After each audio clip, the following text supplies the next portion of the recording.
আশা করি সবাই ভালো আছেন। চলে এসেছি আবারও একটি নতুন ভিডিও নিয়ে এবং আজকের আমরা যাবো এটা অনেকদিন আগেকার ভিডিও সরস্বতী পুজোর। তো দেখানো হয়নি। তো এখন আমরা চলে এসেছিলাম চুল কাটতে। তো আমি সবুজ দুজনেই চলে এসেছিলাম সরস্বতী পুজো বলে কথা চুল কাটতে হবে। তো চুল কাটতে এসে দেখলাম দাদার দোকানে প্রচুর পরিমাণে অ্যাকোরিয়ামে যে সমস্ত মাছ চাষ করা হয় সেই সমস্ত মাছ। তো দেখো কত সুন্দর সুন্দর মাছগুলোকে দেখতে এবং এই সমস্ত মাছের নাম আমি জানি না ঠিকভাবে, কিন্তু সমস্ত কিছু দেখাচ্ছি। আপনারা যারা এই সমস্ত মাছের নাম জানেন অবশ্যই কমেন্ট করে জানাবেন আমাকে যে কেমন এই মাছগুলো। তো মাছগুলো দেখতে তো খুবই সুন্দর ছিল। গোটা দোকান জুড়ে সেলুনের সাথে সাথে পাশাপাশি ইনি মাছেরও ব্যবসা করে। তো মাছগুলো দেখতে অসাধারণ লাগছিল। দেখা পাচ্ছ এখানে কতগুলো মাছ নানা রকমের আছে।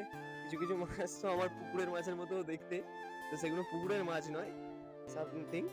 তো এখানে সামনে গোল্ডফিশ থেকে শুরু করে হোয়াইট কি সমস্ত নাম, যাই হোক এইগুলো দেখো কত সুন্দর লাগছে। কালারের লালই কালার দেখতে মাছগুলো, আর তার উপরে দেয়া আছে লাল কালারের লাইট। তো অসাধারণ লাগছিল মাছগুলো। তো আমিও সেই সুযোগে একটু একটা ভিডিও করে নিলাম, যেটা আপনাদের সাথে সমস্ত কিছু দেখাতে পারি যে এখানে কত ধরনের মাছ। এই মাছটিও খুব সুন্দর লাগছে। এই মাছগুলো আমার সব থেকে বেশি ভালো লেগেছে। প্রতিটি মাছেরই কালার আলাদা, আর সাথে ব্লু লাইট করছে। প্রতিটা মাছ দেখা পাচ্ছ কত সুন্দর চক চক করছে, যেন মনে হচ্ছে আকাশে নানা রকম। আর উপর থেকে দেখতে তো একদম টিম টিম লাইটের মতোই লাগছে, যেন প্রতিটা মাছের গা থেকে লাইট জ্বলছে একটা আলাদা রকমের। তো মাছগুলো প্রচুর পরিমাণে ছিল এবং কিলবিল করছিল, দেখতে তো খুবই সুন্দর লাগছিল। তারপরে আরো ওদিকে নানা রকম মাছ ছিল ভর্তি, যেগুলো আমি পুরোপুরি ভাবে দেখাতে পারিনি। এই অন্ধকারের মধ্যে অনেক অ্যাকোরিয়ামে মাছ রাখা আছে, সমস্ত মাছের নাম আমার জানা নেই। তো এই মাছগুলো দেখতে দেখতে ততক্ষণ সবুজ কেটে নিচ্ছিল তার চুল, এবং এরপরে আমি বসবো চুল কাটতে। তো চুল কাটার আগে একটু এই মাছগুলো এই ভিডিওর মধ্যে দেখে নিলাম। তো চলুন দেখতে থাকি। তো আরো একটি কথা বলি আপনার সাথে, এবং যাদের এই মাছ কারা কারা ভালোবাসেন বা পুষতে ভালোবাসেন, অনেকের শখ থাকে, আমিও বাচ্চাবেলায় অনেক এই মাছ পুষতাম। তো তারপরে এখন আর এই শখটা নেই। তো কাদের কাদের অ্যাকোরিয়ামের শখ আছে অবশ্যই জানাবেন। এবং দেখো শেষ পর্যন্ত আমার চুল কাটা কমপ্লিট, এবং কেমন লাগছে দেখতে অবশ্যই জানিও। এবার যাওয়া যাক সরস্বতী পুজোর ঠাকুর দেখতে। তো এখন চলে এসেছিলাম আমরা আমাদের দক্ষিণ চব্বিশ পরগনা বলতে পারো সব থেকে বড় এখানে পূজা হয়, এবং এখানে অসংখ্য পূজা মণ্ডপ থাকে, এবং প্রতিটা ঠাকুরের থিম থেকে শুরু করে প্যান্ডেলের থিম অসংখ্য রূপে সুন্দর দেখতে হয়। তো ফার্স্ট আমরা কয়েকটা ঠাকুরে দেখেছিলাম। ফার্স্ট টিমটা এটা বড়িয়া নবমিলনী সঙ্গে থিম, এবং দেখতে পাচ্ছ খুবই অসাধারণ লাগছে। এবং সাথে আমরা খুব একটি বেশি ঠাকুর দেখতে পাইনি, অনেক রাতে গিয়েছিলাম, একটু প্রবলেমের কারণে চলে এসেছিলাম। তো তার মধ্যেই 3-4টে ঠাকুর দেখেছি। তো সেইগুলোই আপনাদের সাথে সমস্ত কিছু শেয়ার করছি। এবং কাছাকাছির মধ্যে আরো অনেক প্যান্ডেল ছিল, তো সেগুলো যাওয়া হয়ে ওঠেনি বা ভিডিওর মধ্যে নেওয়া হয়নি সমস্যার কারণে। তো আমাদের একটু তাড়া ছিল তাই চলে এসেছিলাম। তো রাত তখন বাজে একটার সময়, বুঝতে পারছো চারদিকে লোক, প্রচুর ভিড় ছিল ওই দিনে। এটা পূজার দ্বিতীয় দিনের ভিডিও।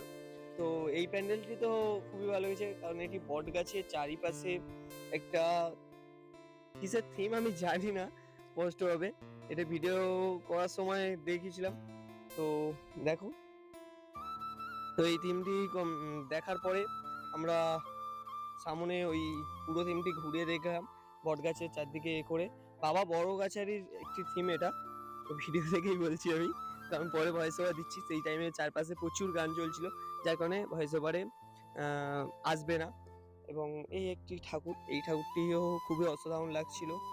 বড়িয়া শিবাজি সংঘের এটা প্যান্ডেল ছিল। এবং সব থেকে বেশি সুন্দর লেগেছিল আমার দিক থেকে যেটা নেতাজি বোসের একটি থিম বানিয়েছিল, যেটি সবার ফার্স্ট আমি ভিজিট করেছিলাম, এবং সেই থিমটিও খুবই অসাধারণ। সেটি এর ভিডিওর পরে দেখাবো, দ্য ইউনিভার্স।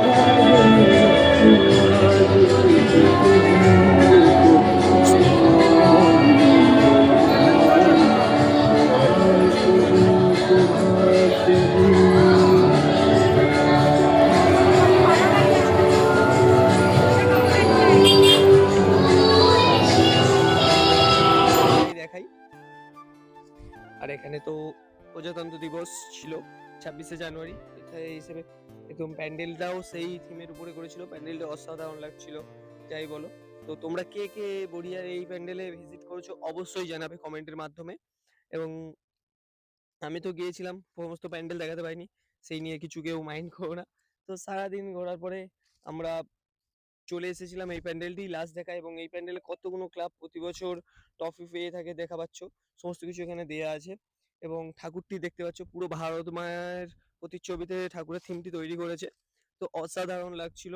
তো এই অবধি দেখে আমরা চলে এসেছিলাম বাড়ি, এবং ভিডিওটি অবশ্যই যদি ভালো লেগে থাকে অবশ্যই একটি লাইক অ্যান্ড কমেন্ট করবেন, এবং এরকমভাবে আমার পাশে থাকুন। আমি চেষ্টা করব আরও নতুন নতুন এরকম ভিডিও করার জন্য। তো চলো বন্ধু, টাটা, ভালো থেকো সবাই, আবার দেখা হচ্ছে নেক্সট কোনো নতুন ভিডিওতে। বাই।